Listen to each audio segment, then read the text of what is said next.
इस देश के मतदाताओं के पहचान को, 100 साल से इस देश को अपना घर, इस धरती को अपनी मां समझने वाले, हर धर्म हर समुदाय के लोगों के आत्मसम्मान को दिन दहाड़े अपने पैरों तले कुचलने का काम किया है आपने। और आप कहते हैं कि हम विरोध ना करें और हम चुप बैठे। सर, बाहर विरोध करते हैं तो FIR होगा, ED CBI होगी, कार्रवाई होगी, और सदन के अंदर प्रोटेस्ट करें तो सस्पेंड कर देंगे। सर, हमारे साथी आज भी मकरद्वार पे बैठे हैं बाहर सस्पेंड होके। 2023 के विंटर सेशन में 141 ऑपोजिशन MPs को एक साथ सस्पेंड कर दिया गया था, और करने के बाद भारतीय न्याय संहिता लेकर आए एक नया क्रिमिनल लॉ जो पूरे देश के क्रिमिनल कोड के प्रोसीजर को बदल देता है, जो स्टेट्स के लॉ एंड ऑर्डर को डायरेक्टली अफेक्ट करता है। सर, बाहर भी बुलडोजर चलाएंगे और सदन के अंदर भी बुलडोजर चलाएंगे। सर, ऐसा नहीं होता है। ये ताकत की बुलंदी भी पल भर का तमाशा है सर, कि ये ताकत की बुलंदी भी पल भर का तमाशा है। जिस डाल पे बैठे हैं वो टूट भी सकती है, जिस डाल पे बैठे हैं वो टूट भी सकती है। इसलिए ख्वाब जरूर देखिए, लेकिन ख्वाबों में घर बना के रहने की गलती मत कीजिएगा। सर, आज 303 से ज्यादा MP आपके हैं, 2000 से ऊपर MLA आपके हैं, 21 राज्य आपका है। हर डिबेट, हर डिस्कशन, हर बिल पे बोलने के लिए 70% वक्त आपको मिलता है। मीडिया आपका, सब उनका है। हम अपने लीडर का नाम एक से ज्यादा 2 बार बोले तो हम पे रोक लगाई जाती है, और ट्रेजरी बेंच वाले वहां बैठ के पार्टी का नारा लगाते हैं और अपने नेता मंत्रियों का नाम जपते हैं, तो तब सब ठीक है सर, कोई प्रॉब्लम नहीं है। सर, इस सदन का कैमरा, बहुत मेरे साथी बोल रहे थे कि कैमरा भी ये सब देख देख के कॉम्प्रोमाइज हो गया। बोलते हमें दिखाता आप लोगों को है। माइक जब हमारी बातें खलने लगे तो माइक ऑटोमेटिकली ऑफ हो जाती है। सर, ये पता है सबको। मैगजीन दिखाना, किताबों से कोट करना राहुल जी, अखिलेश जी, अभिषेक जी को अलाउड नहीं है, पर ब्लू आइड बॉय को अलाउड है सर, अलाउड है सर। मैं नाम नहीं ले रही हूँ, अच्छी बात बोलिए।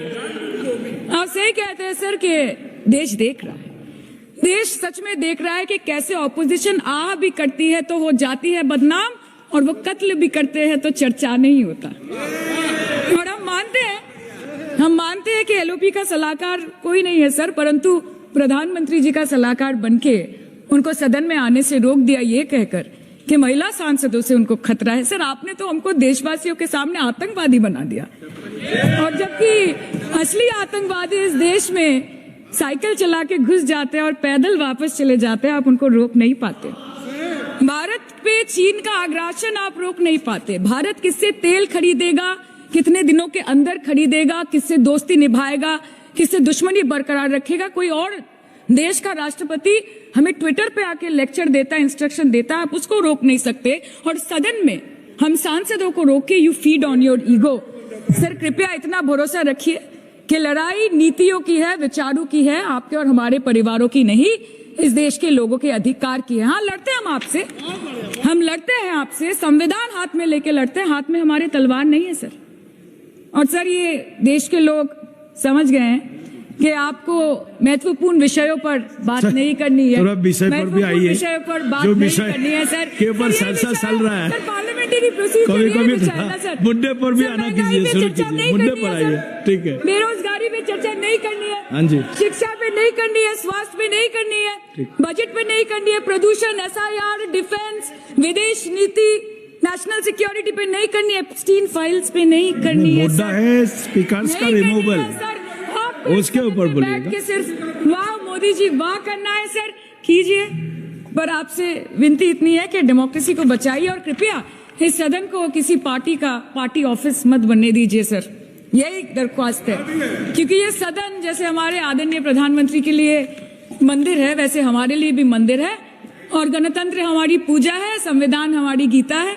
और इस मंदिर में बैठ के अगर कोई झूठ बोले और गीता पे हाथ रखे, कोई अन्याय करे, तो sir, all India Trinamool Congress जो इस देश की 3rd लार्जेस्ट ऑपोजिशन है, that will surely not pander or surrender to your step motherly, or should I say step fatherly attitude. अंत में अध्यक्ष महोदय, मैं पुनः ये कहना चाहती हूँ कि ओम बिरला सर से व्यक्तिगत रूप से मुझे कोई भी विरोध नहीं है, और मुझे ये बुरा लग रहा है कहते हुए कि मैं पहली बार की सांसद हूँ, और मेरे पहले टर्म में उनके विरोध में मुझे ये अविश्वास और अनास्था प्रस्ताव लाना पड़ रहा है। मैं चाहती हूँ कि उनकी चेहरे की हंसी सदैव बरकरार रहे। और इसी संदर्भ में मैं एक शेर कह के अपनी बात खत्म करना चाहती हूँ कि तू लाख बेवफा है मगर सर उठा के चल, कि तू लाख बेवफा है मगर सर उठा के चल, दिल रो पड़ेगा तुझे पशेमान देखकर। Thank you so much. Thank you.